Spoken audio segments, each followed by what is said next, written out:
Assalamualaikum Pak Husnul. Waalaikumsalam warahmatullahi wabarakatuh. Gimana nih kabarnya Pak Husnul? Alhamdulillah sehat aja nih Pak. Alhamdulillah sehat. Jadi hari ini kan Pak Husnul mau melakukan coaching, ya kan? Iya Pak. Nah, sebagai awal saya ini mau bertanya beberapa hal sama Bapak. Untuk pertama-tama, sebelum melakukan coaching nanti, saya di sini sebagai observer akan menjelaskan kepada Bapak tentang rubrik penilaian kita hari ini ya Pak ya. Iya Pak. Jadi pada coach hari ini saya akan memperhatikan Bapak dengan coaching. Kita melakukan diskusi, kemudian saya lihat, saya nilai, kemudian saya amati sesuai dengan rubrik penilaian yang telah dibuat. Apakah nanti sudah sesuai dengan alur delta atau belum? Kemudian bagaimana Bapak sendiri memberikan pertanyaan berbobot kepada si coach. Kemudian bagaimana apakah Bapak itu menghadirkan diri secara penuh, mendengarkan coaching, kemudian disesuaikan juga dengan prinsip-prinsip coaching. Itu kan ada kemitraan, kemudian ada proses kreatif, dan juga memaksimalkan potensi. Nah, untuk itu pertanyaan pertama yang ingin saya tanyakan kepada Pak Husnul adalah kompetensi apa yang ingin Bapak kembangkan pada coaching kali ini? Untuk saat ini Pak, yang ingin saya kembangkan yaitu yang pertama present, itu kehadiran penuh, Ya. mendengarkan aktif dan memberikan pertanyaan yang berbobot. Oke, pertanyaan kedua, kompetensi mana yang ingin Ibu kembangkan, yang ingin Bapak kembangkan secara khusus Pak dari 3 tadi? Yang khusus Pak ya, Ya. yang saya ingin kembangkan itu mendengarkan aktif dan memberikan pertanyaan yang berbobot, itu yang utama Pak. Kedua Pak ya. Ya. Oke. Pertanyaan terakhir, indikator yang bagaimana yang diinginkan oleh Bapak dalam proses coaching kali ini? Ya. Saya yang inginkan coach saya ini bisa menemukan solusi dari permasalahan yang dihadapinya. Oke. Baik, demikian dulu ya Pak. Nanti setelah observasi, setelah coaching, kita melakukan diskusi lagi, yaitu diskusi pasca observasi. Terima kasih Pak Husnul. Saya akhiri. Assalamualaikum warahmatullahi wabarakatuh. Ya, terima kasih Pak. Assalamualaikum warahmatullahi wabarakatuh. Assalamualaikum warahmatullahi wabarakatuh. Waalaikumsalam warahmatullahi wabarakatuh. Pak Husnul, Apa kabarnya Pak Nana hari ini? alhamdulillah sehat Pak. Alhamdulillah sehat ya. Ya, kita ini saya mau cerita ini dari Bapak. Kira-kira ada mungkin permasalahan apa di sekolah yang mungkin saya Bapak sampaikan. Tapi sebelumnya saya mau nanya ya Pak, harapan Pak atau tujuan ya kita mengadakan coaching ya Pak, apa Pak kira-kira tujuannya kita? Harapannya ya Pak, mudah-mudahan ya minimal mampu menemukan solusi ya dari masalah yang saat ini sedang saya pendam dalam perasaan saya ini Pak. Iya, ya mudah-mudahan Pak kita sama-sama saling cari solusi. Iya Pak. Ya sama-sama enak ya. Karena mungkin kalau boleh saya tahu bisa apa Pak menceritakan Pak apa permasalahannya gitu. Ya saya tahu juga ya. Jadi gini Pak, saya itu beberapa waktu terakhir itu merasa gelisah ya Pak.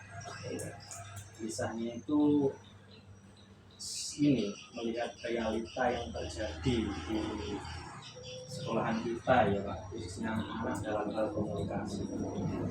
Saya perhatikan dari waktu ke waktu itu anak-anak itu kadang tidak mampu membedakan ya kan, gaya komunikasi, pilihan bahasa, atau etika komunikasi itu mereka anggap itu sama rata saja Pak. Suatu misal gini Pak, misalnya dia ngomong dengan orang yang lebih muda misalnya, itu bahasanya berbeda kan Pak dengan orang yang lebih tua. Tapi anak-anak sekarang itu saya perhatikan sama aja Pak.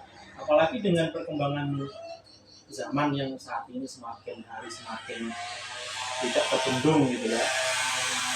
Contohnya seperti istilah, mohon maaf ya saya ucapkan Pak, cok gitu Pak ya. Saya tidak menyalahkan kehadiran kata itu gitu, tapi yang kita ketahui cok itu kan sebenarnya nggak pantas ketika kita ucapkan di golongan yang sama semua gitu ya. Tapi anak-anak enggak Pak. Saya tuh tadi aja misalnya saya karena saya ngajar di kelas belakang gitu, maju ke depan maksudnya ke kantor gitu. Itu sudah berkali-kali saya dengar anak-anak itu bilang cok, bilang anjir, bilang apapun, padahal saya itu sedang lewat di depannya gitu Pak. Jadi itu satu hal yang saat ini menjadi kerisauan dari diri saya Pak. Karena itu kejadian tidak hanya terjadi kali ini saja, saya perhatikan dalam kurun waktu 1 minggu itu yaitu terus berulang. Bahkan di dalam kelas misalnya, dalam komunikasi belajar itu sering saya mendengarkan anak-anak mengucapkan kalimat itu, kata itu, padahal tahu di dalamnya ada guru ya kan, ada orang yang lebih tua, orang yang mohon maaf kalau secara bahasa mungkin ya sudah berbeda yang harus digunakan Pak. Bapak ngajar pas berapa nih Pak? Kebetulan saya ngajar itu random Pak, mulai dari kelas 12 sampai kelas 10. Oh, berarti tingkat SMA gitu Iya ya? Pak, SMA gitu. Ya mungkin ini anak SMA mungkin pergaulannya Iya. sudah luar. Oh, itu. Berarti sudah nih. Nah itu makanya itu Pak. Ya, HP sudah. HP Pak. Nggak lepas itu mungkin dengan kata-kata itu mungkin menurut dia biasa. Iya, makanya itu Pak. Itu Bapak kan lain tempatnya. Betul. Ini di sekolah. Mungkin kalau dia lagi mainan di luar mungkin Ya masalah Pak. ya cowok-cowok ini mungkin dia pemahamannya mungkin belum tentu juga artinya dia belum tahu. Nah betul. Kadang mereka itu mengucapkan itu kan, ya itu tanpa sepengetahuan makna bahasanya itu, dia main ucapan saja. Yang terlebih dia nggak tahu tempat di mana kata itu harus diucapkan dan di mana kata itu nggak harus diucapkan. Kalau sama temannya sih tidak masalah ya Pak. Iya betul. Apalagi mereka yang sama paham. Tapi kalau dengan kita yang mohon maaf yang guru apalagi dan notabene lebih tua dari mereka, harusnya pemahaman anak ini yang nggak tahu Pak, itu yang membuat saya risau. Nah, ini tadi kan Bapak tadi mungkin kan ngajarin di belakang Pak ya, Iya. terus ke depan dengar ada mungkin nggak satu atau dua murid saya gitu. Terus perasaan Bapak tuh lewat itu kayak apa dengar gitu? Sekali 2 kali saya tuh bisa nahan Pak. Nah, Bisa nahan. Mungkin anak ini belum paham, tapi lama kelamaan karena saya kan guru bahasa ya. iya. Jadi perasaan terpanggil saya untuk mengingatkan itu udah muncul. Ya kan? Nah, lambat-lambat ketika saya dengar itu, kadang anak itu saya panggil, coba sini Mas atau Mbak, biasa saya panggil itu. Saya tanya Pak, kamu tahu nggak sih artinya cok itu apa? Tidak tahu Pak. Kamu dapat itu dari mana? Ikut-ikut teman gitu ya. Temannya. Nah, barulah di situ saya mulai ngasih tahu Pak. Begitu juga di kelas Pak. Bahkan ya mohon maaf kadang di kelas itu saya membuat kesepakatan kelas ya Pak ya. Salah satunya yaitu di dalam kelas kita harus berucap sopan. Nah, jadi nanti kalau anak-anak yang bilang itu harus ada konsekuensi yang sudah mereka sepakati gitu. Misalnya nanti dia harus membersihkan kelas atau apa. Itu sih Pak cara-cara yang sudah saya lakukan Pak. Dari mungkin ya dari omongan anak-anak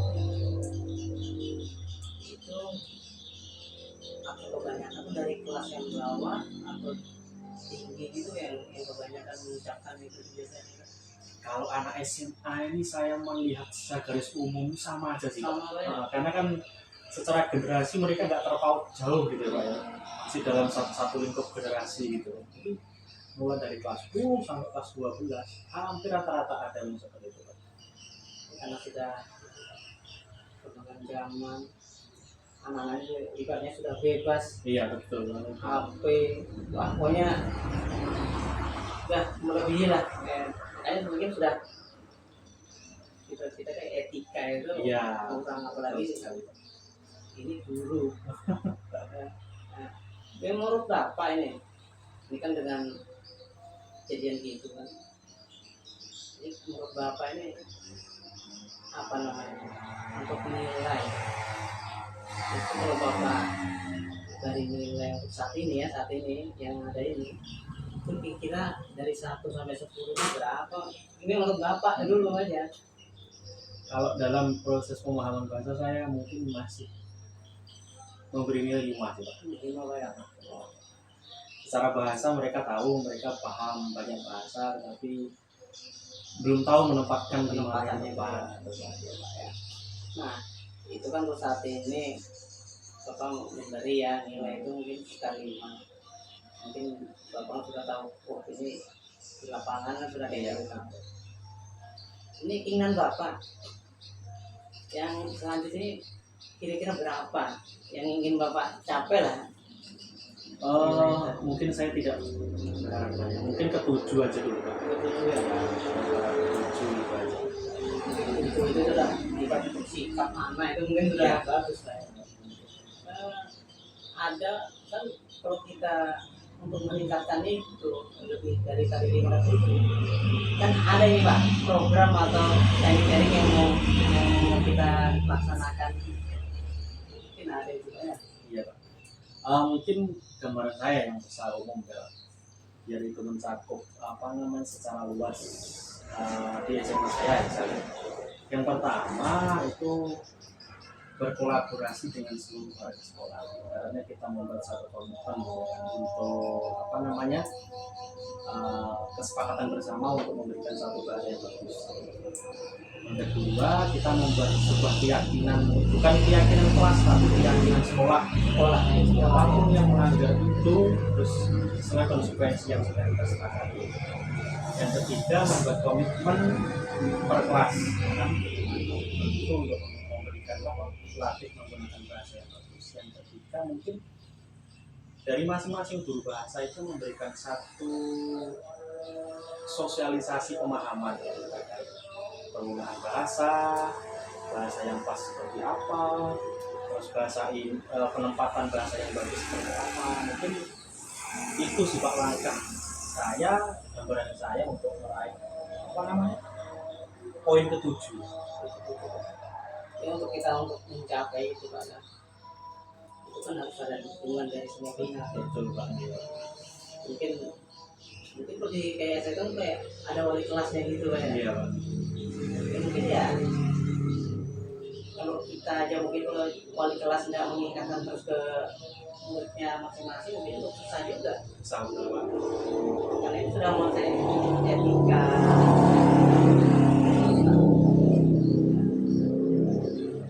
Saya kalau ya mungkin kalau kita melaksanakan itu ya itu pasti kan ada kayak berbahasa kasarnya itu kayak hambatannya. Iya. Pasti itu ada. Mungkin sekolah enggak ada itu Pak. Pasti Pak, pasti.